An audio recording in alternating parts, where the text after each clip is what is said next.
Hello and welcome back to my YouTube channel. This is our day 12 in our 100-day lecture series where we intend to complete our physics syllabus for NEET 2025. As you already know, we are already done with our friction and dynamics of circular motions in yesterday's lecture. And today we are going to do, what we're going to do is we're going to practice some questions.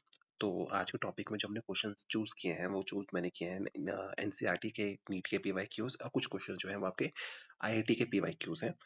सो इन questions का main purpose क्या है, to give you brief idea questions को attempt किस तरह से किया जाता है. ठीक है, इस वीडियो के बाद मैं एक वीडियो आपके लिए और डालूंगा जहां पे जो पॉसिबल चेंजेस एनटीए के थ्रू, मतलब जो नई कमेटी थी, तो उस कमेटी ने जो अपनी रिकमेंडेशंस दी हैं वो क्या है, रिकमेंडेशंस दी हैं नीट को लेकर कि सिलेबस चेंज हो सकता है, पैटर्न चेंज हो सकता है, नहीं हो सकता है.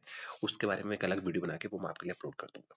ठीक है, तो एक चीज का और, जो नए लोग आए हैं, again please make sure to like share and subscribe. और दूसरी चीज कि हमारा जो मेन पर्पस है इन लेक्चर्स का स्टार्टिंग के, वो है बेसिक्स को कंप्लीट करना. बेसिक्स के लिए हम एक रेफरेंस बुक को यूज कर रहे हैं. रेफरेंस बुक आपकी कोई भी हो सकती है.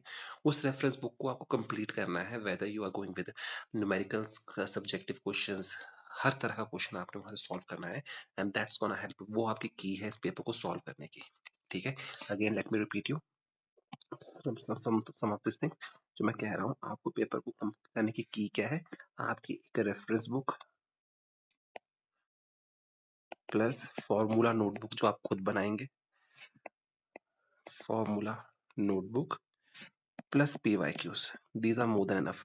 रेफरेंस बुक में ही आप अपने एनसीईआरटी के प्रीवियस क्वेश्चंस को भी सॉल्व करेंगे. NCERT example problems everything will be done there. Okay, so मैं चाहता हूँ आप इनको करें. ठीक है, so without any further adieu let's just go and start with today's first question. Okay, चलिए क्वेश्चन शुरू करते हैं.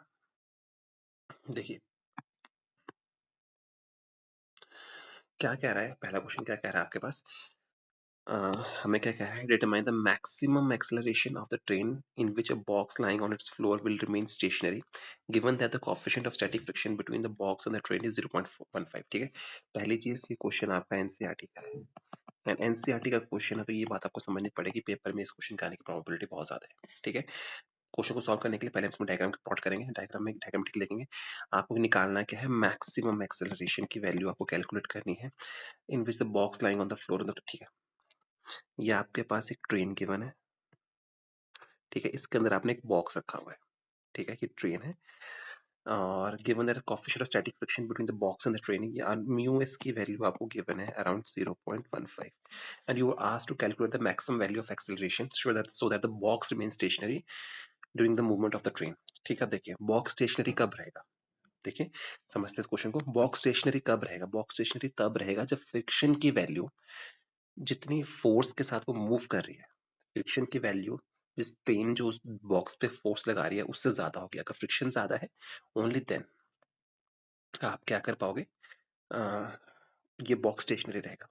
ठीक है, तो इसका मतलब ये हुआ कि आपकी जो कंडीशन होनी चाहिए कि जो नेट फोर्स है, जो आपकी नेट फोर्स बॉडी बॉक्स पे लगनी चाहिए, net force let us suppose that is F, should be less than equal to mu S of R. ये है फोर्स ऑफ फ्रिक्शन की वजह से.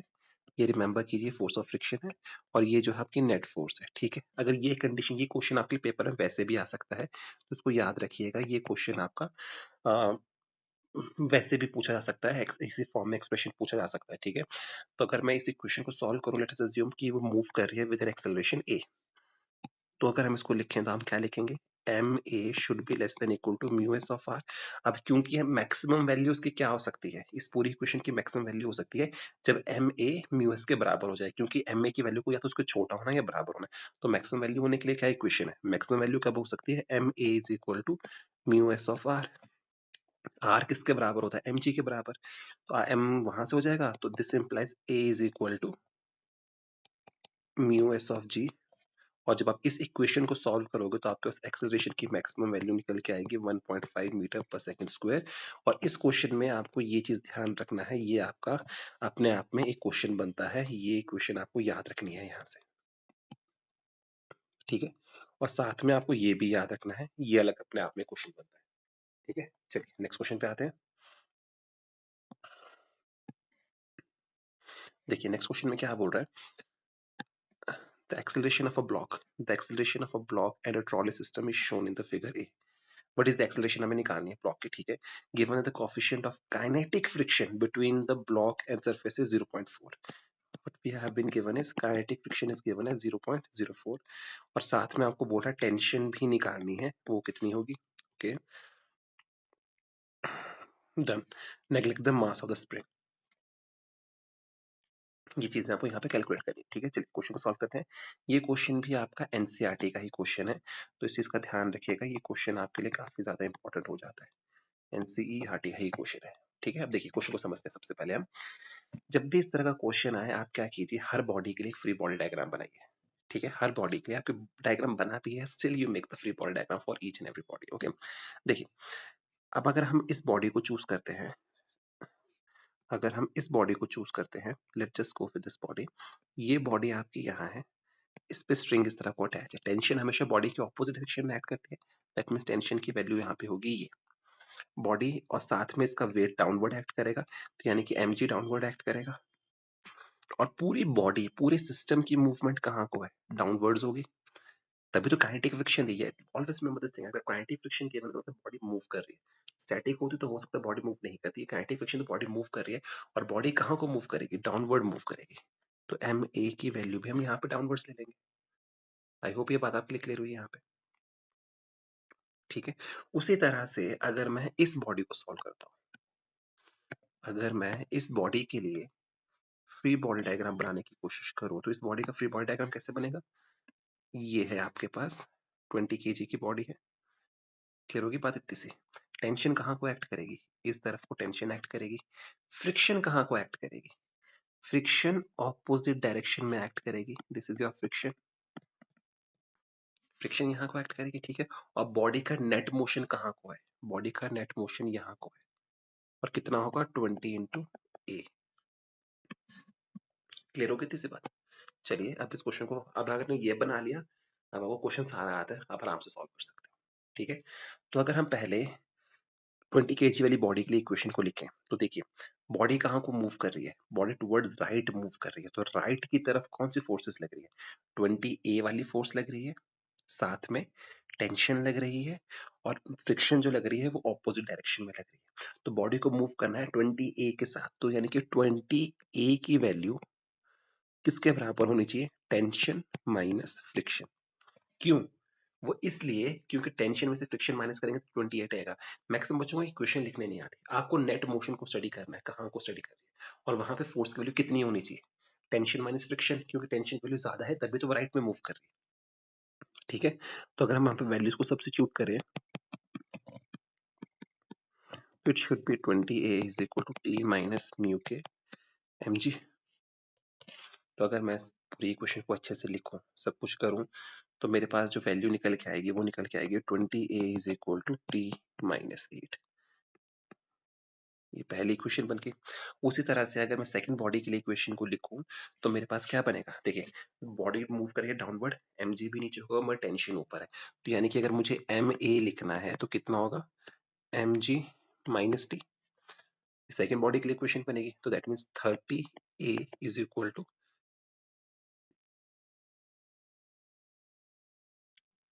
इक्वेशन क्या बनेगी 3A, sorry it should be 3A not 30A,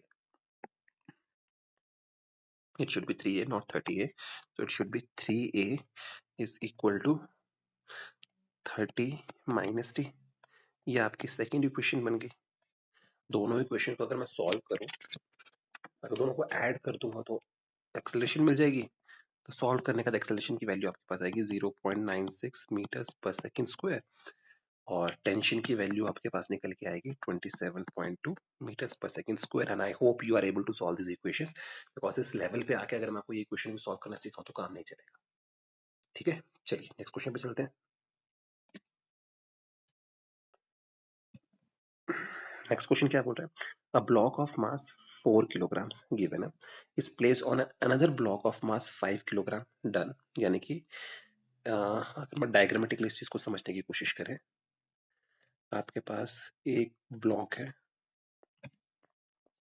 उस ब्लॉक के ऊपर आपने एक ब्लॉक और रखा हुआ है, ठीक है।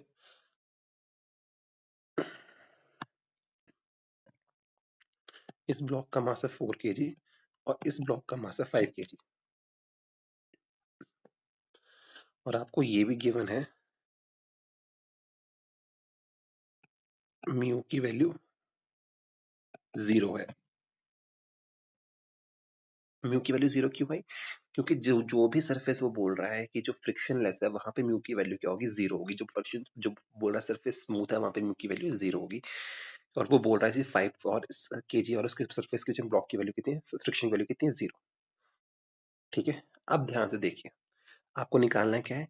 If the maximum force can be applied on A so that the move together is 20। ये कह रहा है कि अगर मैं ब्लॉक ए है आपका, ये है ब्लॉक बी, ये कह रहा है कि अगर मैं 12 न्यूटन अप्लाई करता हूं ब्लॉक ए के ऊपर, तो दोनों ब्लॉक्स जो है एक साथ मूव करते हैं, एक साथ मूव करते हैं। तो ये सिचुएशन कब एग्जिस्ट करेगी? ये सिचुएशन तब एग्जिस्ट करेगी जब यहाँ पे म्यू की कुछ वैल्यू होगी। जब यहाँ पे म्यू की कुछ वैल्यू, क्वेश्चन में कहीं पे भी स्पेसिफिकली मेंशन नहीं है कि जो 4 केजी और 5 केजी के बीच में फ्रिक्शन की वैल्यू है, बट हमें पता है क्यों है? क्योंकि जब अगर मैं 4 केजी के ऊपर अगर 12 न्यूटन की फोर्स लगा रहा हूं, तो दोनों ब्लॉक साथ में मूव कर रहे हैं। तो दोनों ब्लॉक्स अगर साथ में मूव कर रहे हैं, तो इसका मतलब ये हुआ कि फ्रिक्शन की वैल्यू वहां पे होगी। तो ये इस क्वेश्चन को सॉल्व करने की ये थी कि क्या है इस क्वेश्चन को सॉल्व करने की, if 12 Newton of force is applied, या फिर इसको और भी सिंपल करके लिख देते हैं, 12 न्यूटन की फोर्स की जरूरत ही नहीं है यहाँ पे, इसको और भी सिंपल करके लिख देते हैं क्या, two blocks will move together if friction exists between them। ये इंपॉर्टेंट है, इस चीज का आप ध्यान रखिएगा। ये इस क्वेश्चन में कहीं पे भी मेंशन नहीं है, बट स्टिल आपको ये ना देते हुए उसमें चीज की बनी है। ठीक है, तो ये बात आपके लिए यहाँ पे क्लियर होगी। ठीक है, और आपको बोल अब पूछ रहा है कि मैं बी पे कितनी मैक्सिमम फोर्स लगाऊं कि दोनों फिर से साथ में चले। ठीक है, तो पहले अब क्वेश्चन में प्रॉब्लम ये है कि पहले आपको म्यू निकालना पड़ेगा, फ्रिक्शन निकालनी पड़ेगी कि 4 केजी और 5 केजी के बीच में फोर्स कितनी है, फ्रिक्शन की वैल्यू कितनी है। ठीक है, तो अगर क्वेश्चन को ध्यान से देखें तो हमें गिवन है m1 की वैल्यू गिवन है आपके पास 4 केजी, m2 की वैल्यू आपको गिवन है 5 केजी। ठीक है, तो अब केस वन क्या है? केस वन क्या है कि जब मैं 12 न्यूटन अप्लाई कर रहा हूं, applied on applied on 4 KG block. Case one है आपका, जब मैं 12 न्यूटन अप्लाई कर रहा हूँ 4 केजी ब्लॉक के ऊपर अप्लाई कर रहा हूँ, तो उस केस में क्या और दोनों साथ में मूव कर रहे हैं, तो यानी कि एक्सेलरेशन दोनों के बराबर होगी। क्लियर होगी ना बात इतनी सी? एक्सेलरेशन दोनों के बराबर होगी। तो अगर और फ्रिक्शन की वैल्यू हम ले लेंगे क्या, अब आपको तो ये पता ही है कि F is equal to mu is equal to F over R होता है। ठीक है, तो यानी कि आपको यहाँ से ये पता है, जब आपको ये सब कुछ पता है तो आपको ये भी पता है कि यहाँ पे क्या होगा, फोर्स ऑफ फ्रिक्शन की वैल्यू कितनी होगी, जिसको हम एफ के लिख सकते हैं, वो होगा आपका म्यू के इंटू आर एंड म्यू के इंटू m1 इंटू जी। म्यू के की वैल्यू आपको गिवन नहीं है, फ्रिक्शन निकालने का मतलब आपको ये निकालनी है, तभी वो मूव कर पा रहे हैं।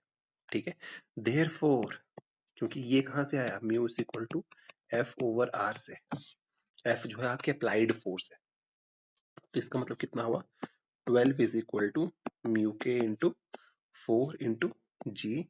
This implies mu k is equal to 12 over 4g is equal to 3 over g। ये आपके पास इक्वेशन निकल के आ गई।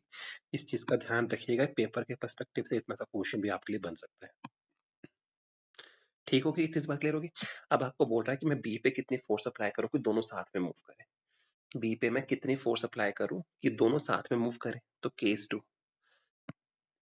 टू क्या है, when F is applied on B, when F is applied on B।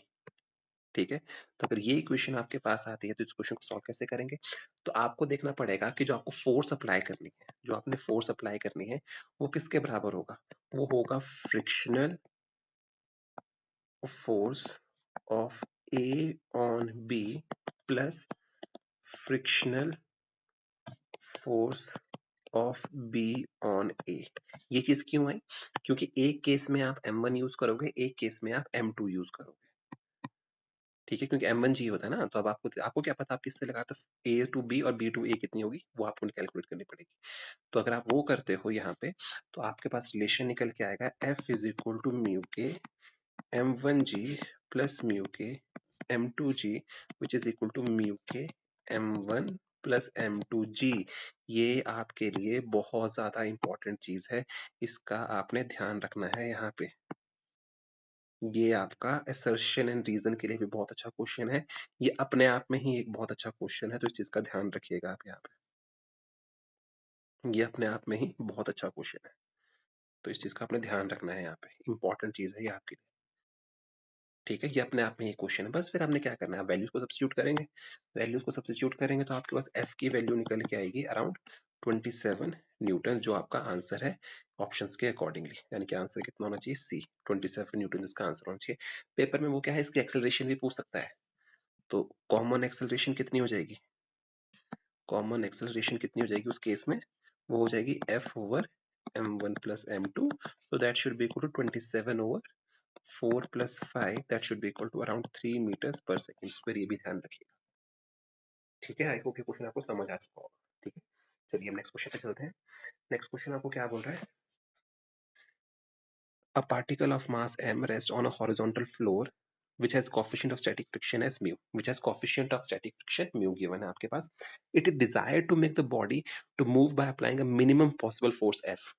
Find the magnitude of F and the direction which has to be applied। देखिए, ये पहली चीज आपको ये बता दूं, ये क्वेश्चन बहुत ही अच्छा क्वेश्चन है। ठीक है, और ये क्वेश्चन जो है ना, वेरी इंपॉर्टेंट क्वेश्चन है, वेरी वेरी इंपॉर्टेंट क्वेश्चन है आपके लिए। ठीक है, अब देखिए आपको समझना पड़ेगा, पार्टी ये कह रहा है, अगर कभी पेपर में ध्यान देखो तो मैंने आपको हमेशा कहा डायग्राम ड्रॉ करें। ठीक है, a particle of mass m rest on a horizontal floor. आपने क्या किया, एक पार्टिकल है ऑफ मास m, उसको आपने क्या है हॉरिजॉन्टल फ्लोर पे रखा हुआ है, with which has coefficient of friction as mu.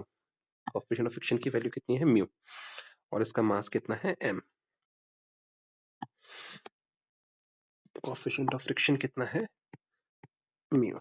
ठीक है, उसके बाद क्या बोलता है, it is desire to make the body move by applying the minimum possible force, the minimum possible force, find the magnitude of, मतलब कह रहा है कि मैं कितनी मिनिमम फोर्स लगाऊं कि ये जो है चलना शुरू कर दे, यहाँ पे ये चलना शुरू कर दे, and find the direction which है in which it has to be applied. आप देखिए यहाँ पे की क्या है, यहाँ पे इंपॉर्टेंट चीज क्या है, इसको ध्यान रखिए आप। यहाँ पे की क्या है आपके लिए, देखिए की क्या है यहाँ पे, पहली चीज आपको यहाँ पे समझनी पड़ेगी, पेपर में जरूरी नहीं है कि वो बोले किस डायरेक्शन की, डायरेक्शन भी निकालो। ठीक है, तो यहाँ पे की आपको क्वेश्चन को समझने में ये है, angle should be chosen arbitrarily while solving this equation, while solving this equation। Angle को आपको आर्बिट्रेरली चूज करना है, आप ये नहीं बोल सकते, देखते ही आप तुक्का नहीं मार सकते कि ऐसे रखेंगे, ऐसे लगाएंगे, ऐसे लगाएंगे, ऐसे लगाएंगे। आपको उसको बहुत ध्यान से खुद चूज करना पड़ेगा कि भैया इसको ऐसे सॉल्व करना, आर्बिट्रेरी आपको एंगल चूज करना है, अगर आपके पास ये लाइंस ना भी लिखी हो तो। समझिए बात को। और दूसरी चीज आपको यहाँ पे ये रखनी है, concept of maxima and minima, ये आपको पता होना चाहिए, एंड आई होप ये आपको पता होगा कि बेसिक कॉन्सेप्ट्स होते हैं कि वैल्यू मैक्सिमम कहाँ होती है और मिनिमम कहाँ होती है, तो आई होप ये चीजें आपको पता होंगी। ठीक है, दो चीजें आपको समझनी है। चलिए अब इस क्वेश्चन को सॉल्व करते हैं, ये आपके सब कुछ इक्वेशन गिवन है, आपको मैक्सिमम वैल्यू ऑफ फोर्स निकालनी है कितनी होगी। ठीक है, तो चलिए इस क्वेश्चन को सॉल्व करते हैं। सॉल्व करने के लिए हम क्या करेंगे, इस डायग्राम को फिर से एक बार प्लॉट करते हैं यहाँ पे। ठीक है, ये रहा आपका मास m, और ये है म्यू की वैल्यू आपको गिवन है, म्यू कितना है आपको पता नहीं है। अब आपको बोल रहा है कि मिनिमम वैल्यू आपको एफ निकालने की, ऑब्जेक्ट जो है मूव करना शुरू करें। ठीक है, तो इस क्वेश्चन को सॉल्व करना अगर आपको बेसिक नॉलेज है तभी आप कर पाएंगे। ठीक है, तो अब आपको समझिए, हमने यहाँ पे इसका मान लिया जो उस पे सेंटर ऑफ मास एक्ट कर रहा है, और फोर्स ऑफ फ्रिक्शन पहले देखिए, अगर ये इधर को मूव कर रहा है, राइट को मूव कर, फोर्स ऑफ फ्रिक्शन हमेशा कहाँ को एक्ट करेगी, फोर्स ऑफ फ्रिक्शन आपकी हमेशा ऑपोजिट डायरेक्शन में, यानी कि इस तरफ को एक्ट करेगी। क्लियर हो गया? अब सपोज कीजिए कि आपने क्या किया, फोर्स अप्लाई की है अलोंग, देखिए एज्यूम कीजिए कि आपने, ये है फोर्स की वैल्यू जो आपने अप्लाई की है, F with horizontal at an angle theta.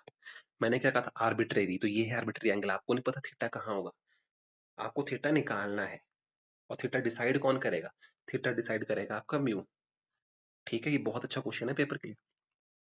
तो फोर्स हो गई, मानिए फोर्स इस एंगल पे लग रही है विद हॉरिजॉन्टल एंगल थीटा। तो अगर ये इक्वेशन आ गया आपके पास, तो आप क्या करेंगे, हम क्या करेंगे, इसको रिजॉल्व करेंगे। हम क्या करेंगे, इसे रिजॉल्व करेंगे, और रिजॉल्व जब हम इसको करेंगे तो हमारे पास इधर क्या होगा, एफ कॉस थीटा, इधर क्या होगा, एफ साइन थीटा, और एम जी कहाँ को एक्ट करेगा, नीचे को आपका एम जी एक्ट करेगा। आई होप ये पॉइंट्स क्लियर हो गया आपके पास।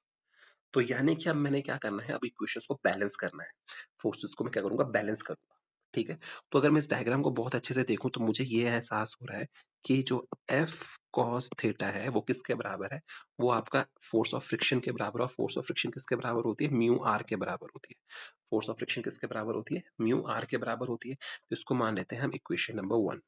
उसी तरह से हमें एक चीज और पता है इस इक्वेशन को देखे कि F sin थीटा किसके बराबर आ रहा है, F sin थीटा आपका, और नॉर्मल रिएक्शन, इस पे नॉर्मल रिएक्शन तो हम भूल ही गए। नॉर्मल रिएक्शन भी कहाँ को लगेगा, उसकी वजह से वो भी ऊपर को लगेगा, आर भी ऊपर को लगेगा। तो यानी कि यहाँ पे एक चीज आपको और ऐड करनी पड़ेगी कि F sine theta plus R, F sine theta plus R किसके बराबर होगा, एम जी के बराबर होगा। Let this be question number 2। तो ये क्वेश्चन आ गए आपके पास। आई होप इतनी सी बात क्लियर होगी। अब आप क्या कीजिए, सब्स्टिट्यूशंस कीजिए यहाँ पे। जब आप सब्स्टिट्यूशंस कर देंगे तो आपके पास एफ की वैल्यू निकल के आएगी mu M G over cos theta plus mu sine theta. ये आपके पास वैल्यू निकल के आएगी। ठीक है, अब देखिए यहाँ पे गलती क्या होगी, मैक्सिमम बच्चे इसको मिनिमम वैल्यू मान के आंसर टिक करके आएंगे अगर ये ऑप्शन में होगा तो, बट ये ऑप्शन आंसर नहीं है आपका। मिनिमम वैल्यू का कॉन्सेप्ट अगर आपको नहीं पता तो अब बता देता हूँ। देखिए मिनिमम और मैक्सिमम वैल्यू, मिनिमम वैल्यू निकालनी है, तो मिनिमम वैल्यू इस पूरे एक्सप्रेशन की मिनिमम वैल्यू कब होगी, F will be minimum, minimum when, कब होगा, जब इसका denominator will be maximum, that is cos theta plus mu sine theta maximum होगा। और वो कब होगा, जब d over D theta cos theta plus mu sine theta 0 के बराबर होगा, जब वो इसके बराबर होगा।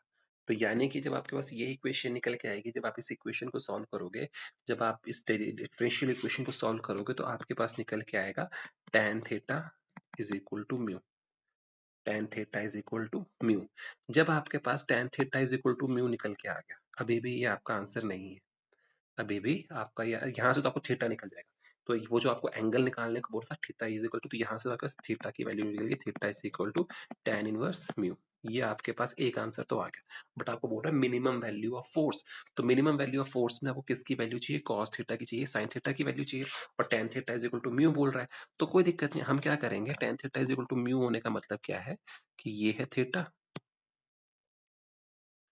तो ये है म्यू, ये है 1, तो ये कितना हो जाएगा, under root of mu square plus 1। इस ट्राइंगल से हम निकालेंगे साइन थीटा की वैल्यू, वो निकल के आएगी mu over under root of mu square plus 1, और कॉस थीटा की वैल्यू निकल के आएगी 1 over under root of mu square plus 1।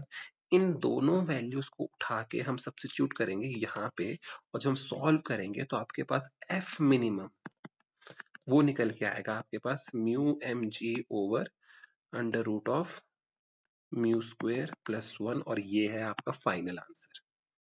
ये क्या है आपका फाइनल आंसर, ये है मिनिमम वैल्यू। समझ गए बात को कैसे किया क्वेश्चन, आई होप ये क्वेश्चन अब आपको समझ में आ चुका होगा।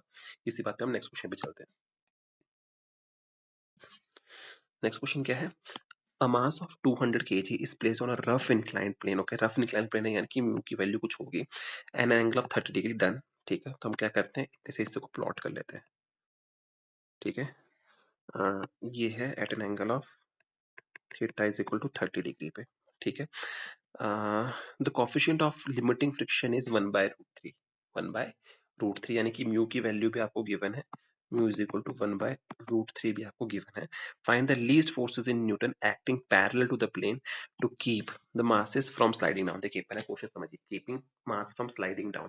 Keeping mass from sliding down का मतलब क्या है कि मास को नीचे गिरने नहीं देना है, और to move the mass up the plane, पहले क्वेश्चन में क्या करना है, उसको गिरने देना है, सेकंड पार्ट में उसको ऊपर धकेलना है।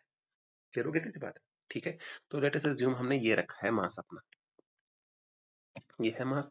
अब अगेन जब मैंने आपको क्वेश्चन को सॉल्व करना सिखाया था, तो हमें क्या करना है, फोर्सेस को रिजॉल्व करने आना चाहिए। ये है आपका मास, तो हम कैसे सॉल्व करेंगे इस क्वेश्चन को? अगर मैं इस क्वेश्चन को डायग्राम को थोड़ा और अच्छे से बनाऊं, थोड़ा बड़ा करके बनाऊं ताकि रिजॉल्व से, हाँ, ये है आपके पास एंगल थीटा गिवन है आपके पास, ये है आपके पास थीटा, और ये है आपका मास रखा हुआ, ठीक है। अब मैं इसको रिजॉल्व करूंगा, तो रिजॉल्व करना जब हमने सीखा था तो कैसे सीखा था, इसका जो वेट होगा वो इधर को जाएगा, ये है आपका mg। उसी तरह से ये क्या है आपका mg, नॉर्मल रिएक्शन कहाँ को होगा, इस तरह से आपका r होगा। क्लियर हो गई थी सी बात? उसी तरह से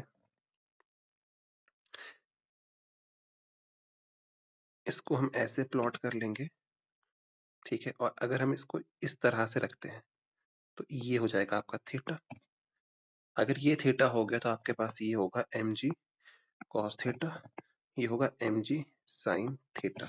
आई होप इतनी सी बात आपके लिए क्लियर हो चुकी होगी, ठीक है। अब देखिए ध्यान से, आप क्वेश्चन को ध्यान से समझिएगा, ठीक है। जब आपने क्या करना है, आप चाहते हो कि ये ब्लॉक जो है, जब आप चाहते हो ये ब्लॉक नीचे को स्लिप ना करे, ये चाहते हो to keep the mass from sliding down, तो फोर्स ऑफ फ्रिक्शन कहाँ को एक्ट करेगी? आप चाहते हो नीचे को ना गिरे, तो फोर्स ऑफ फ्रिक्शन आपकी कहाँ को एक्ट करेगी? ऊपर की तरफ को एक्ट करेगी, ये होगी आपकी एफ की वैल्यू। क्लियर हो गई इतनी सी बात? फोर्स ऑफ फ्रिक्शन की वैल्यू कहाँ को एक्ट करेगी? ऊपर की तरफ को एक्ट करेगी, ठीक है।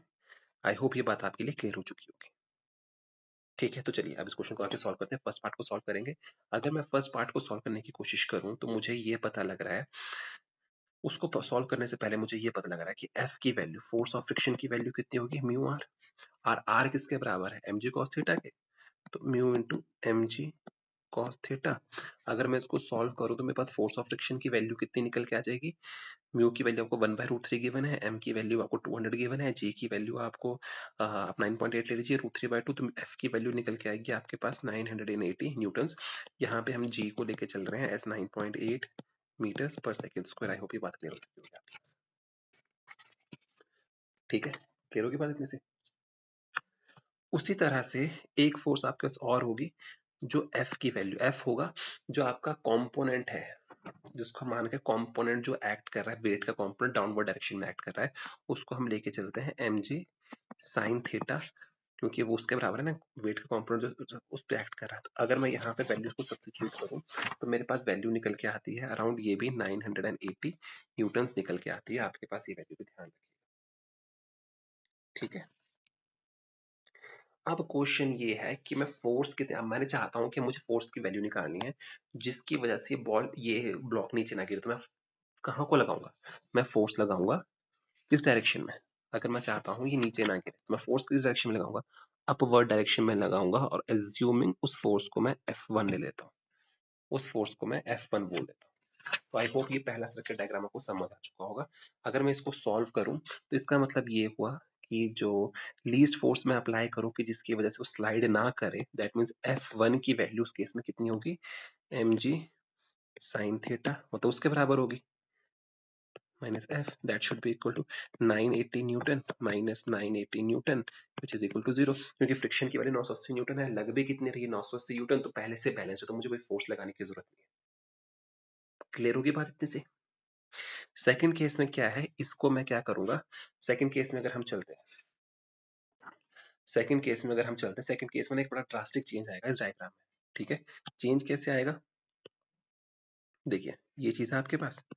अब मैं चाहता हूं कि वो ब्लॉक नीचे ना जाके ऊपर को जाए, नीचे ना जाके ऊपर की तरफ को जाए, फ्रिक्शन हमेशा उसको अपोज करती है, तो फ्रिक्शन की वैल्यू कहाँ को करेगी, F नीचे को एक्ट करेगा। फोर्स कहाँ को लगानी है, ऊपर की तरफ को, तो F2 मान लेते हैं, F2 ऊपर की तरफ होगा, बाकी का डायग्राम बिल्कुल एग्जैक्टली सेम रहेगा। ठीक है, तो अगर मैं इसको सॉल्व करूं तो मेरे पास जो नेट फोर्स की वैल्यू आएगी F2 की वैल्यू वो कितनी आएगी? F2 होगा आपका mg sine theta plus F। इतनी फोर्स मुझे लगानी पड़ेगी क्योंकि इस तरफ आपका mg साइन थीटा वाला कंपोनेंट भी है ना, तो इतनी फोर्स लगाऊंगा तब जाके होगा मैक्सिमम फोर्स। तो 980 प्लस 980, तो it should be equal to 1960 newton. ये आपका आंसर है। क्लियर होगी बात? ये क्वेश्चन क्लियर हुआ? ठीक है, अगर नहीं क्लियर हुआ, कुछ पॉइंट अगर मिसिंग है आपको लगता है, तो मेक श्योर कि आप कमेंट सेक्शन में मुझे बता देंगे।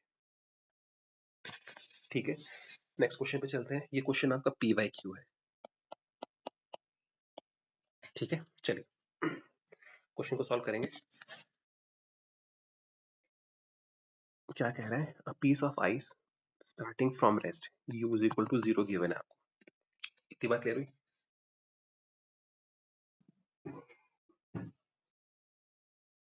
u is equal to given है, स्लाइड डाउन करिए rough, theta is equal to 45 degree given है।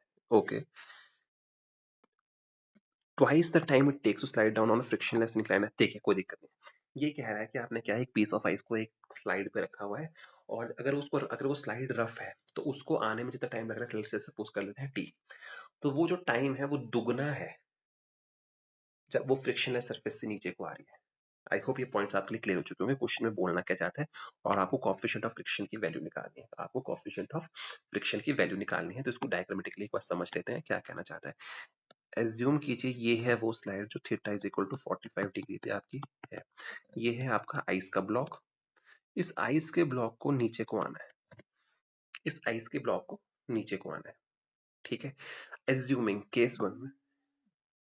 केस वन में हम एज्यूम करते हैं कि T1 is equal to time taken. ठीक है, व्हेन सरफेसेस कैसा है, रफ है आपका। और T2 क्या है, टाइम टेकन व्हेन सरफेस क्या है, स्मूथ। तो अकॉर्डिंग टू क्वेश्चन क्या है, अकॉर्डिंग टू क्वेश्चन क्या है कि T1 is equal to 2 times of T2 है। ये बात आपके लिए क्लियर करनी पड़ेगी। T1 T2 के बराबर मत कर देना पेपर में जाके गलती करने के लिए। ठीक है, अगर आपके पास ये चीजें इक्वेशन होगी, साथ में आपको ये भी गिवन है, आपको एक बात और भी मेंशन्ड है साथ में। क्या चीज मेंशन्ड है साथ में? वो एक चीज जो आपको और मेंशन्ड है साथ में, वो ये है कि एक केस में म्यू की वैल्यू क्या है, 0, और एक केस में म्यू की वैल्यू कुछ होगी, और मुझे वो म्यू की वैल्यू मुझे कैलकुलेट करनी है। और एक चीज और भी मेंशन थी साथ में, रुकिए एक मिनट की, हाँ, सेम डिस्टेंस कवर कर रहे हो, सेम डिस्टेंस कवर कर रहे हैं, यानी कि ये जो डिस्टेंस है एस जो है वो सेम है। तो देखिए, अगर आपको पता नहीं है ना क्वेश्चन में करना है क्या है, तो आप घबरा जाओगे। ठीक है, अब मैं यहाँ पे दिमाग लगाऊं, देखिए एक केस में क्या होगा, एक केस में क्या होगा जिसमें म्यू की वैल्यू 0 है, उस केस में एक्सेलरेशन की वैल्यू कितनी होगी? हमें पता है ना फॉर्मूला क्या होता है, a is equal to G sine theta plus mu cos theta. जिस केस में म्यू 0 है, उस केस में a की वैल्यू आपकी होगी जी साइन थीटा, और जिस केस में म्यू की वैल्यू कुछ है, उस केस में a की वैल्यू होगी g sine theta plus mu cos theta. ये वैल्यू आपकी उस केस में होगी। इतनी सी बात आपको क्लियर हुई? ठीक है, म्यू प्लस में जाएगा कि माइनस में जाएगा?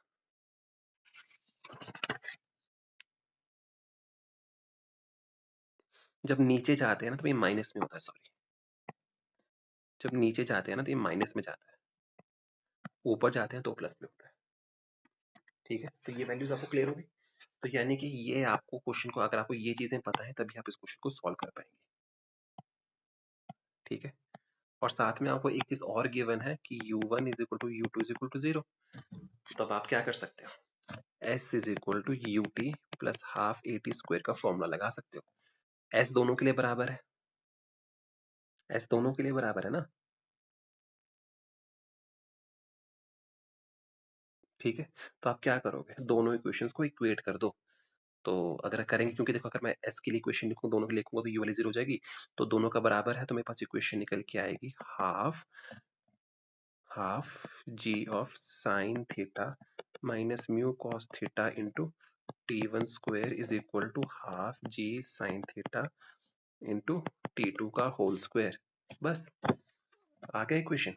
अब इस क्वेश्चन को हम सॉल्व कर देंगे तो मेरे पास आंसर निकल के आएगा 1 minus mu cot theta is equal to 1/4 और mu is equal to mu cot theta और क्या निकल के आ रहा है, एक मिनट, और क्या निकल के आ रहा है, म्यू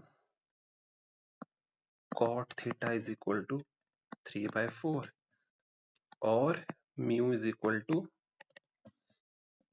3/4 कॉट थीटा। ये भी याद रखिएगा, अगर वैल्यू थीटा गिवन हो, थीटा की जगह 45 डिग्री ना गिवन हो।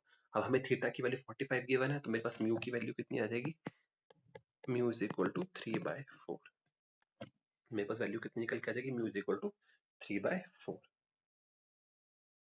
आई होप ये क्वेश्चन आपका सॉल्व हो चुका होगा। इजी क्वेश्चन था, ठीक है, बट आपको दो बेसिक कॉन्सेप्ट्स अगर पता होते तभी आप क्वेश्चन कर सकते थे, वरना नहीं कर सकते। ठीक है, चलिए नेक्स्ट क्वेश्चन पे चलते हैं। नेक्स्ट क्वेश्चन क्या बोल रहा है, two small wooden blocks are placed on a circular rotating table of radius 1 meter at a distance of 10 centimeter and 60 centimeter from the center of the table। कोई दिक्कत नहीं। ये रहा, आपने क्या किया, सेंटर ऑफ द टेबल मान लीजिए ये है, इससे एक को 10 सेंटीमीटर पे और एक को आपने यहाँ रखा है और एक को आपने यहाँ रखा है। ये कितना है, 10 सेंटीमीटर है और ये कितना है, 60 सेंटीमीटर है। और ओमेगा कितना है, इसके लिए ओमेगा आपको गिवन है 4 रेडियन पर सेकेंड। ठीक है, ये पूछ रहा है कौन सा block which one the following revolve, कौन सा घूमेगा, given that mu is equal to 0.2। देखिए बहुत सिंपल क्वेश्चन है और इस ये डायरेक्ट क्वेश्चन तो शायद पीवाई क्यू में नहीं आया है, बट इसी तरह का क्वेश्चन पीवाई क्यू में जरूर आया हुआ है। इस तरह का क्वेश्चन पीवाई क्यू में जरूर आया हुआ है, तो इस क्वेश्चन को ध्यान से कीजिएगा। ठीक है, तो बस फिर ये क्वेश्चन याद रखिएगा, न्यूमेरिकल की फॉर्म में भी आ सकता है और यही सेम क्वेश्चन आपका कॉन्सेप्ट बिल्डिंग में भी आ सकता है, एक फॉर्मूला डिराइव करने को आ सकता है। देखिए, तो आपको बस सिंपल से एक चीज का ध्यान रखना है कि वही ब्लॉक घूमेगा, वही ब्लॉक घूमेगा जिसके लिए फोर्स ऑफ फ्रिक्शन, जिसके लिए फोर्स ऑफ फ्रिक्शन यानी कि F की वैल्यू ग्रेटर देन होगी या इक्वल होगी किसके, सेंट्रीपिटल फोर्स के। और सेंट्रीपिटल फोर्स का फॉर्मूला क्या होता है, mv²/r is equal to mr⍵²। क्यों, क्योंकि हमें ओमेगा की फॉर्म में गिवन है, तो यानी कि इक्वेशन क्या होगी, mr⍵² के बराबर होना चाहिए। और F किसके बराबर होता है, mu R must be equal to mr⍵²। Clear होगी बात इतनी सी, ठीक है। तो यानी कि वही घूमेगा जिसका r less than equal to mu g over ओमेगा² के बराबर।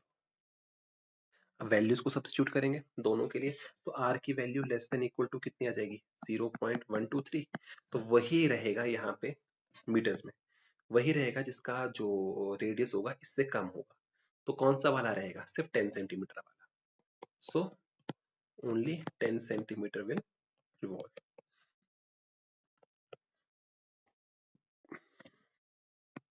आई होप ये पॉइंट आपके लिए क्लियर हुआ होगा।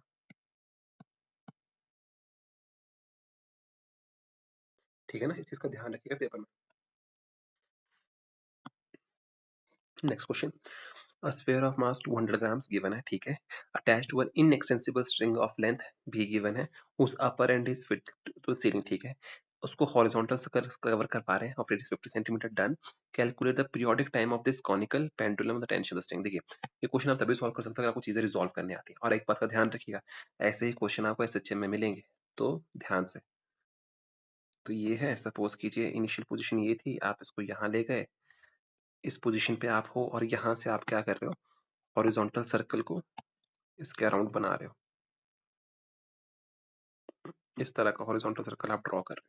ठीक है, तो जितनी लेंथ आपकी यहाँ है, जितनी लेंथ आपकी यहाँ है, सपोज कीजिए एल है, एल, हाँ एल ले लीजिए और ये रेडियस आर ले लीजिए, आप इसको लेके जा रहे हैं, उतनी ही लेंथ आपकी यहाँ होगी, ये भी एल के बराबर होगा। ठीक है, तो एल हम इसको यहाँ लिखेंगे क्योंकि एल को हम मूव कर चुके हैं ना वहां से वहां के आगे की तरफ। ठीक है, तो बस फिर क्वेश्चन सॉल्व हो गया। टेंशन कहाँ को एक्ट करेगी, ऑपोजिट डायरेक्शन में, ये आपकी टेंशन होगी। अगर मैं यहाँ पे फोर्सेस को बनाने की कोशिश करूँ अगर ये थीटा है तो ये भी थीटा होगा, ये टी कॉस थीटा होगा, ये टी साइन थीटा होगा, और एम जी यहाँ को एक्ट करेगा। बस अगर आपको ये आता, आपने क्वेश्चन सॉल्व कर लिया। और ये रिमेंबर दिस थिंग अगेन, ये क्वेश्चन आपका न्यूमेरिकल की फॉर्म में भी आ सकता है, ये क्वेश्चन आपको डिराइव करने को भी आ सकता है। तो अगर ये सब चीजें होंगी तो आप इक्वेशन को लिखेंगे तो T cos theta is equal to m g और T sine theta is equal to m r omega square.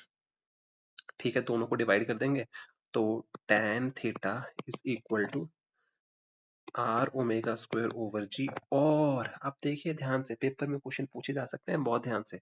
और theta is equal to tan inverse of r omega square over g. ये एक question आपका बन गया ये।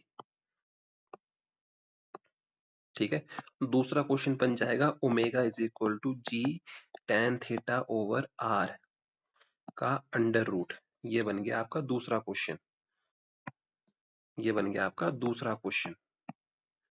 ठीक है, आपको निकालना क्या था इसमें, टेंशन की वैल्यू निकालनी थी। और आपको क्या गिवन है, 50 सेंटीमीटर गिवन है, periodic time of this Canon, आपको टाइम पीरियड भी निकालना है। तो ओमेगा किसके बराबर होता है, 2 पाई बाई टी के।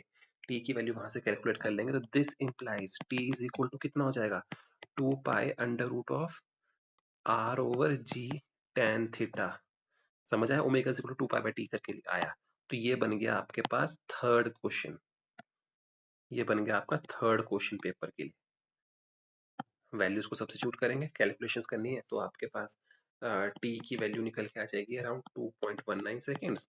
और टेंशन के लिए आप इसमें से किसी फॉर्मूला में पुट कर दीजिए तो आपके पास निकल के आ जाएगी T is equal to, T की वैल्यू को अगर आप एम जी ओवर कॉस थीटा कर सकते हो ना, तो आपकी वैल्यू कितनी निकल के आ जाएगी, 200 ओवर 1000 into 9.8 over 12/13, that should be equal to 21.2 newtons. बस उसका हेर फेर है यहाँ पे, इक्वेशन का ग्राम्स को किलोग्राम्स में चेंज किया है। जी ओवर कॉस थीटा की वैल्यू 12/3 कैसे आया, अब ये भी देख लीजिए कि उसकी वैल्यू वो इतनी कैसे आई। हमने कुछ नहीं किया, यहाँ पे पाइथागोरस थ्योरम लगाई ट्रायंगल पे। हमें कॉस थीटा की वैल्यू चाहिए थी। कॉस थीटा किसके बराबर होता है, कॉस थीटा किसके बराबर होता है भाई, कॉस थीटा होता है बेस ओवर हाइपोटेन्यूज के, बस।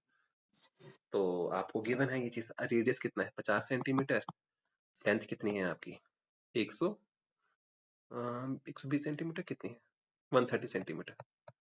बस फिर सॉल्व करेंगे तो अराउंड 120 सेंटीमीटर हो जाएगा। वो ए की वैल्यू ये हो जाएगी 120 सेंटीमीटर, पाइथागोरस थ्योरम से cos थीटा की वैल्यू सब्स्टिट्यूट करेंगे और आपका आंसर आ जाएगा। ठीक है, चलिए नेक्स्ट क्वेश्चन पे चलते हैं। A cyclist is speeding at 18 kilometre per our given है, v is equal to 18 kilometre per our, takes a sharp turn of radius 3 meter, radius कितना given है 3 meter, without reducing its speeds. Okay, the coefficient of static friction between the tires and the road is mu, इसकी value given है 0.1, cyclist will, वही simple question है, cyclist slip कब करेगा, जब force से, जब उसके सेंट्रीपिटल फोर्स ज्यादा हो जाएगी। तो यानी कि अगर मैं चाहता हूं कि वो स्लिप ना करे तो क्या कंडीशन होनी चाहिए, force of friction should be less than equal to, sorry friction की वैल्यू ज्यादा होनी चाहिए ना, हाँ, तो force of friction should be greater than equal to mv square over r. So this implies v square should be less than equal to mu s r g. ये question आपका बन गया एक नीट के लिए, इंपॉर्टेंट है, ध्यान रखिएगा, एक्सप्रेशन की फॉर्म में भी क्वेश्चन आ सकता है। एक क्वेश्चन आपका बन गया ये, इंपॉर्टेंट है, ध्यान रखिएगा, कंडीशंस का ध्यान रखना है। ठीक है, इसलिए न्यूमेरिकल से क्वेश्चन बन सकता है, क्वेश्चन से न्यूमेरिकल बन सकता है। ठीक है ना, तो बस फिर क्वेश्चन सॉल्व करेंगे और आपको क्या निकालना है, but will cyclist slip taking the turn, ठीक है, कोई दिक्कत नहीं है। तो अब आप देखिए, अगर मैं इसमें सारी वैल्यूज को पुट कर देता हूँ तो मैक्सिमम स्पीड कितनी हो सकती है उसकी, तो v की वैल्यू आपके पास निकल के आएगी अराउंड 3। और वो चल कितने से रहा है, वो चल रहा है विद 18 किलोमीटर पर आवर, उसको मीटर पर सेकंड में अगर हम चेंज करेंगे तो 18 इंटू 5/18 करेंगे तो is equal to 5 metre per second हो जाएगा। तो यानी कि v ऑफ साइक्लिस्ट जो है वो ग्रेटर है देन v मैक्सिमम से, तो देयरफॉर साइक्लिस्ट क्या करेगा, स्लिप कर जाएगा, साइक्लिस्ट विल स्लिप। क्लियर होगी बात इतनी सी। चलिए नेक्स्ट क्वेश्चन पे चलते हैं। ये क्वेश्चन इंटरेस्टिंग क्वेश्चन है क्योंकि इसमें एक कॉन्सेप्ट है तो वो समझने में दिक्कत होती है, इसलिए क्वेश्चन इंपॉर्टेंट है, इसको समझिएगा। engine draws a train up an incline 1 in 100. Up in incline 1 in 100 at a rate of 36 kilometre per our. 1 in 100 at a rate of 36 kilometre per our. ठीक है, और आपको क्या बोल रहा है? The resistance due to the friction is 5 kilogram. Resistance is 5 kilogram पर metric ton. ठीक है. The power of the engine given mass. ठीक है, कोई दिक्कत नहीं है. देखिए, इस क्वेश्चन में सिर्फ एक ही चीज की दिक्कत है. वो दिक्कत जानते हो क्या है? कि इस इंक्लाइन इन 1 in 100 का मतलब क्या है? इंक्लाइन ऑफ 1 in 100 का मतलब क्या है? सिर्फ इसमें यही दिक्कत है. ठीक है, तो याद रखिएगा, ये आपके लिए इंपॉर्टेंट चीज है. इंपॉर्टेंट है ये चीज. ठीक है, इंक्लाइन ऑफ 1 in 100 का मतलब होता है sine of theta is equal to 1/100. अगर इंक्लाइन 1 in 50 बोल देता, साइन थीटा 1/50 होता. अगर आपको ये चीज पता है तो आप इस क्वेश्चन को आराम से कर सकते थे. बस, फिर क्वेश्चन खत्म हो गया. अब आपको क्वेश्चन खत्म हो गया. ठीक है, फिर v की वैल्यू आपको गिवन है क्वेश्चन में. कितना गिवन है v? v आपको गिवन है 36 kilometre per hour. Metre per second में चेंज करेंगे तो 10 मीटर पर सेकंड. ठीक है, और and if the resistance due to friction, friction की वैल्यू कितनी है? लेट अस सपोज फ्रिक्शन की वैल्यू आपके पास कितनी है, इसको f से मान लेते हैं, वो है 5 किलोग्राम पर मेट्रिक टन. एक मेट्रिक टन कितनी दे रहा है? एक मेट्रिक टन कितनी दे रहा है? एक मेट्रिक टन में आपको 5 किलोग्राम की पर मेट्रिक टन की आपको मिल रही है. और ट्रेन का मास कितना है? 100 मेट्रिक टन. ट्रेन का मास कितना है? 100 मेट्रिक टन. तो फोर्स ऑफ फ्रिक्शन कितनी हो जाएगी? 5 इंटू मेट्रिक में था तो उसमें जाएगा, टन से चेंज करेंगे उसमें, तो it should be around 5 into 100 kilogram force. That should be equal to 500 into 9.8. ये होगी फ्रिक्शन की वैल्यू. इसमें हमने कुछ नहीं किया है, हमने यूनिट्स को कन्वर्शन किया है. उस कन्वर्शन हमने लास्ट क्लासेस में किया हुआ है. ठीक है, और तो पावर की वैल्यू कितनी हो जाएगी? उसको कितनी पावर लगाएगी? तो पावर कितनी हो जाएगी? पावर बस बेसिक फॉर्मूला हमें पता है, एफ इंटू वी. स्पीड आपको गिवन है. फोर्स की वैल्यू कितनी हो जाएगी? कितनी लगानी पड़ेगी? 10⁵5. पहले तो उसको खुद को मूव करना है ऊपर को, इंटू 9.8 mg साइन थीटा ना. अब इतने से तो उसको खुद भी मूव करना पड़ेगा ना, mg साइन थीटा खुद ओवरकम करना है इंक्लाइन के ऊपर. तो यानी कि अगर मैं इसको सॉल्व करूं तो ये हो जाएगा, मैं फॉर्मूला लिख देता हूं आपके लिए. तो ये आएगा mg sine theta plus friction को ओवरकम करना है इस वेलोसिटी से मूव करने के लिए. वैल्यूज को हम सब्स्टिट्यूट करेंगे तो आपके पास आंसर निकल के आता है 147 किलोवाट्स. इस चीज का ध्यान रखिएगा, ये आंसर है 147 किलोवाट्स. और एक क्वेश्चन आपके लिए जो पेपर में है वो ये बनता है. क्लियर होगी बात? इसी क्वेश्चन घुमाना ही तो है. पावर में इसको बोल देगा कि भाई पी की वैल्यू कितनी वो क्वेश्चन आप बोलोगे, क्वेश्चन बनेगा कैसे? वो बोल देगा इसमें से थीटा की वैल्यू बताओ कितनी होगी. थीटा गिवन नहीं है, थीटा की वैल्यू निकालो कितनी होगी. एक्सप्रेशन निकालने को बोलेगा तो कैसे करोगे? पावर इज, कैसे करोगे? तब आप करोगे power is equal to mg sine theta plus f into v. ये करोगे तो p over v is equal to mg sine theta plus f. p over v minus f is equal to mg sine theta. तो 1 over mg p over v minus f is equal to sine theta. Theta is equal to sine inverse of 1 over mg p over v minus f. तब आपका answer ये होगा. Confusion तो create करना बच्चों के दिमाग में, तो ऐसे भी कर सकता है. समझिए बात को. तो आपको हर चीज के लिए तैयार रहना है. ठीक है, चलिए नेक्स्ट क्वेश्चन पे चलते हैं. देखिए क्या बोल रहा है. A block of mass m slides down the inclined plane at an angle of 30 degree with an acceleration of g/4. The coefficient of kinetic friction will be. Coefficient of kinetic friction की value कितनी है? तो ये बहुत simple question है. ये कह रहा है कि आप डाउन द इंक्लाइंड प्लेन आ रहे हो. ठीक है, थीटा की वैल्यू 30 डिग्री गिवन है और इस तरह से आ रहे हो कि a की वैल्यू कितनी है? g/4. a की वैल्यू कितनी है? g/4. तो आपको पता है a is equal to g sine theta minus mu cos theta होता है. जब डाउन द प्लेन जाते हो बस सब्स्टिट्यूट कर देंगे. आपको म्यू की वैल्यू निकालनी है ना, तो आपको ये भी ध्यान रखना थीटा की वैल्यू भी गिवन है आपको.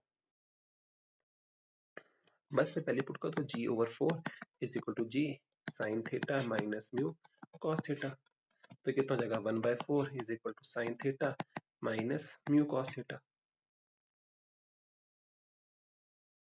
क्लियर होगी बात? इसी और थीटा की वैल्यू 30 डिग्री गिवन है, वैल्यूज को सब्स्टिट्यूट करेंगे तो 1/4 साइन 30 कितना होता है, 1/2 माइनस म्यू कॉस 30 कितना होता है, √3/2। बस म्यू को निकालेंगे, म्यू की वैल्यू 1/2 √3 आ जाएगी।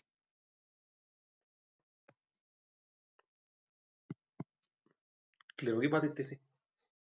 एक्सप्रेशन की फॉर्म में भी निकालना सीख लीजिएगा, क्वेश्चन को सॉल्व कर लीजिएगा। ठीक है, चलिए नेक्स्ट क्वेश्चन पे चलते हैं। क्या कह रहा है, fighter plane pulling out of a drive pulling out for a dive speed of 900 kilometer, ये formula 900 kilometer per hour, assuming the path of the circle radius is 2000 meter and the mass is equal to इतना, find the force exerted in the air and the lowest point। बहुत अच्छा question है, इस बात को समझिएगा आप। क्यों इंटरेस्टिंग क्वेश्चन, देखिए आपको लोवेस्ट, ये वर्टिकल सर्कल का कंसेप्ट चलेगा यहाँ पे कि लोवेस्ट पॉइंट पे या हाईएस्ट पॉइंट पे फोर्स की वैल्यू कितनी होगी, ये वो सब चीजें आपको निकालनी पड़ेंगी। ठीक है, तब देखिए पहली चीज आपको क्वेश्चन में क्या गिवन है, स्पीड ऑफ एरोप्लेन कितनी गिवन है, 900 किलोमीटर पर आवर। अगर मैं इसको मीटर पर सेकंड में चेंज करूँ तो कितना होगा, 5/18 15 250 मीटर्स पर सेकंड। ठीक है, रेडियस कितना है, कितने पे घूम रहा है, 2000 मीटर पे घूम रहा है। मास कितना गिवन है, 16,000 kg by air on it at the lowest point पे, एट द लोवेस्ट पॉइंट पे सेंट्रीपिटल फोर्स कौन प्रोवाइड कर रहा है, एज जब आप उसके लोवेस्ट पॉइंट पे हो तो सेंट्रीपिटल फोर्स कौन प्रोवाइड कर रहा है, जो नेट फोर्स एक्ट कर रही है सेंटर की तरफ में, तो वो कितनी होगी, F minus m g is equal to m v square over r. समझ के बात को, आई होप ये पॉइंट आपके लिए क्लियर होगा कि F minus m g m v square by r क्यों आया आपके पास।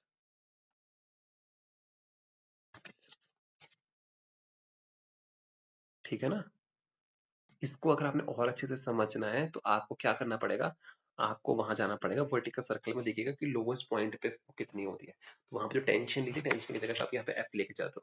ठीक है, तो बस फिर आप क्वेश्चन को सॉल्व कर दीजिए, जब क्वेश्चन को सॉल्व कर देंगे तो आपके पास एफ की वैल्यू निकल के आ जाएगी अराउंड 6.568 क्रॉस 10⁵ न्यूटन। ठीक है, चलिए नेक्स्ट क्वेश्चन पे चलते हैं। अच्छा ओके, ये क्वेश्चन है, ये है आपका पी वाई क्यू, ये है आपका पी वाई क्यू। अब सारे पी वाई क्यूज हैं, ये बहुत अच्छा क्वेश्चन है। ठीक है, चलिए नेक्स्ट क्वेश्चन पे चलते हैं। क्या बोल रहा है ये क्वेश्चन आपको, ये क्वेश्चन बोल रहा है ब्लॉक ऑफ मास m जो है वो कांटेक्ट में है किसके, काट के c के, as shown in the figure, और coefficient of static friction between the, और बोल रहा coefficient of static friction between the block and the cart is mu. Okay done, ये वैल्यू कितनी है, म्यू गिवन है। Acceleration of the cart that will prevent the block from following. देखिए इस पे ना आपको इस कार्ट वाट पे जाने की जरूरत नहीं है, आप सोचिए कि अगर आपके पास ऐसे कोई सिस्टम होता, ठीक है, ये कब नहीं गिरेगा, ये तब नहीं गिरेगा कि जब तक इसके फ्रिक्शन की वैल्यू F की value greater than equal to m g होगी, फ्रिक्शन की वैल्यू वेट से ज्यादा होनी चाहिए, और F की वैल्यू कितनी होती है, mu r should be greater than equal to m g. तो यानी कि म्यू एम ए, क्योंकि आप एम ए से मूव कर रहे हो ना, ठीक है, तो फोर्स की वैल्यू कितनी है, फोर्स कितनी लग रही है एम ए, तो greater than equal to m g. Clear हो गया, तो यानी कि अब आपको क्या निकालना है, आपको ए की वैल्यू निकल के आएगी greater than equal to g by mu, यानी कि ए की वैल्यू जी बाय म्यू से ज्यादा होगी तभी ब्लॉक गिरेगा। समझ गए, इसमें कॉन्सेप्ट क्या था कि वो तब तक नहीं गिरेगा जब तक फ्रिक्शन इसके वेट को सपोर्ट करेगी, यानी कि फ्रिक्शन, अगर वेट एम जी नीचे को एक्ट करता है, फ्रिक्शन की वैल्यू ऊपर होनी चाहिए, यानी कि एफ की value should be greater than equal to m g. खत्म हो गई बात, समझिए बात को।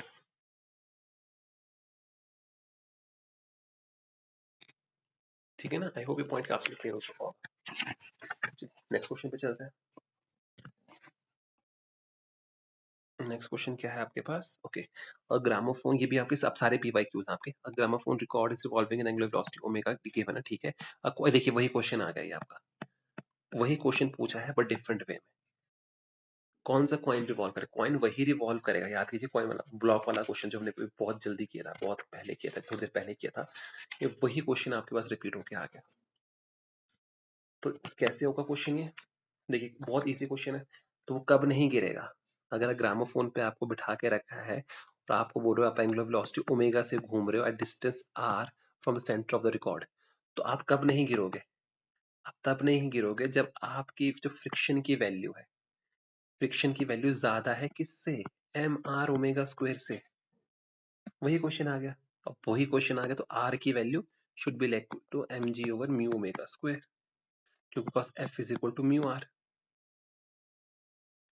क्लियर हुई बात इतनी सी? ठीक है, तो यानी कि mu M g should be greater than equal to m r omega square. बस क्वेश्चन सॉल्व हो गया। ये वैल्यू थी, ये क्वेश्चन था, सिंपल क्वेश्चन, देखिए नीट पे आया हुआ पीवाई क्यू आपका। ठीक है ना? चलिए नेक्स्ट क्वेश्चन पे चलते हैं। नेक्स्ट क्वेश्चन क्या बोल रहा है आपको? A system जो है कंसिस्ट कर रहा है थ्री masses को m1 m2 and m3, okay, connected by pulley P. The mass m1 hangs freely, m2 and m3 are horizontal surface. The pulley is frictionless of the negative one downward acceleration of the mass m1. और कोई बहुत simple है, simple question. देखिए ये freely hang कर रहा है और ये रफ हॉरिजॉन्टल सरफेस पे है, यानी कि म्यू की वैल्यू तो होगी। पुली फ्रिक्शनलेस है, नेगेटिव डाउनवर्ड, यानी कि m1 नीचे को जा रहा है, ये नीचे को जा रहा है। आई होप ये पॉइंट आपके लिए क्लियर होगा, क्वेश्चन में ये बात क्लियर है आपके लिए? ठीक है ना, ये बात आपके लिए क्लियर है? ठीक है, तो अब देखिए पहली बात आपको ये पता होनी चाहिए कि टोटल एक्सेलरेशन सिस्टम में कितनी होगी। वो होगी F is equal to m1 plus m2 plus m3 into a. और दूसरी बात आपको समझनी पड़ेगी, ये पुलिंग फोर्स है, ये एक्सेलरेशन, ये पुलिंग फोर्स मतलब कितनी फोर्स को नीचे को खींच रही है, वो है ये। ठीक है, दूसरी बात फ्रिक्शन कहाँ पे ऐड करेगी, सिर्फ m2 और m3 के बीच में ऐड करेगी, तो फ्रिक्शन की टोटल वैल्यू कितनी होगी, म्यू आर होगा, यही होगा ना म्यू आर। तो यानी कि फोर्स ऑफ फ्रिक्शन की वैल्यू की म्यू आर कितना होगा mg, और m की वैल्यू कितनी होगी m1 sorry m2 plus m3 into g. Clear होगी बात? अब ये भी ध्यान रखना सारी बातें बराबर है। ठीक है, आप याद रखिएगा इस बात को बहुत ध्यान से, ये जो फोर्स है ना, ये जो फोर्स, अब ये फोर्स किसके बराबर होगा, ये फोर्स आपका बराबर होगा m1 plus m2 plus m3 into ए, किसके बराबर होगा, m1g, क्योंकि वो उसको नीचे को खींच रहा है, minus force of friction mu m2 plus m3 into g. Values को सब्स्टिट्यूट करेंगे, m1 m2 के m की बराबर पुट करेंगे तो a की वैल्यू निकल गई g1 माइनस 2 म्यू ओवर 3। कैसे आया, अगेन रिपीट कर देता हूँ, m1 नीचे को खींच रहा है, फोर्स ऑफ फ्रिक्शन उसको अपोज कर रहा है, तो जो नेट फोर्स नीचे को लगनी चाहिए वो किसके बराबर होनी चाहिए, m1g माइनस फ्रिक्शन। समझ गए बात को? चलिए नेक्स्ट क्वेश्चन पे चलते हैं। ये आपका आईआईटी का पीवाई, ये आपके पेपर में आ सकता है, बहुत इजी क्वेश्चन है। देखिए समझिए इस बात को, क्या बोल रहा है, a block of mass m is on the surface with a vertical cross section represented by the equation y is equal to x cube over 6. If the coefficient of static friction is mu is equal to 0.5, the maximum height above the ground which the block can be placed। देखिए एक ये एक ही चीज को पूछने का different तरीका है। सपोज कीजिए आपको गिवन है, ये बोल रहा है इस तरह से,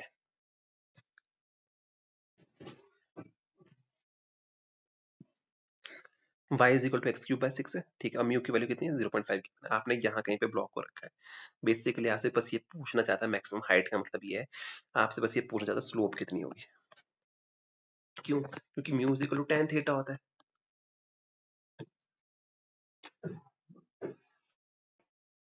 क्योंकि म्यू क्या होता है, mu is equal to tan theta होता है, mu is equal to tan theta होता है, यानी क्या, tan थीटा कितना होता है, dy ओवर dx। आपको फिर ये हाइट निकालनी है, क्वेश्चन खत्म हो गया। तो अब आप देखिए, बहुत ध्यान से देखिए इस क्वेश्चन को, y is equal to x cube by 6 given है, तो dy ओवर dx कितना होगा, dy ओवर dx अगर आपको डिफरेंशिएट करते हो तो आपके पास इसकी वैल्यू निकल के आएगी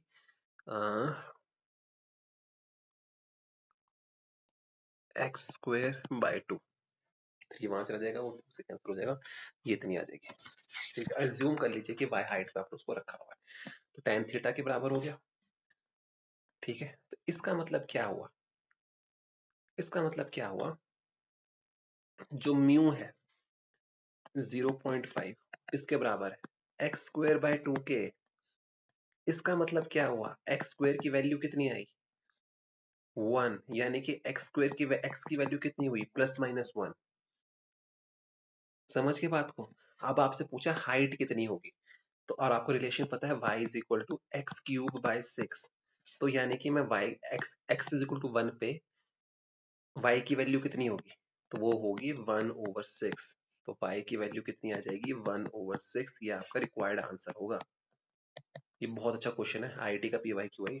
इस क्वेश्चन को करके जाइएगा, समझ के जाइएगा, ठीक है ना। आई होप ये बात आपको क्लियर हो चुकी होगी और ये क्वेश्चन को आपने अच्छे से करके जाना है, बहुत अच्छा क्वेश्चन है आपके लिए, ठीक है। तो इसी के साथ हमारा आज का लेक्चर खत्म होता है, ठीक है। हमने आज इसके PYQs एंड कुछ इंपॉर्टेंट क्वेश्चंस को किया है एंड आई होप आपको ये पसंद आए होंगे। नाउ रिमेंबर वन थिंग, मैं भी थोड़ी देर में या कुछ टाइम में कल तक मैं आपको एक वीडियो अपलोड कर दूंगा जिसमें मैं डिस्कस करूंगा whether changes will be made in NEET 2025। इस चीज का ध्यान रखिएगा, इसको हम डिस्कस करेंगे थोड़े टाइम में। और साथ ही साथ में अगर आपको लेक्चर अच्छा लगा है, अब आपका होमवर्क ये है कि आपने इस चैप्टर का अपनी रेफरेंस बुक को पूरी तरह से वाइंड अप कर देना है, ठीक है। पहली चीज। दूसरी चीज, थैंक यू सो मच आप मेरे साथ जुड़े रहने के लिए, आपने साथ दिया, मैं भी आपका साथ दूंगा, घबराने की जरूरत नहीं है। And lastly, please like share and subscribe, please please please please please. Okay, चलो इसी के साथ बेस्ट ऑफ लक, बाकी मिलते हैं आपसे, ठीक है। Thank you.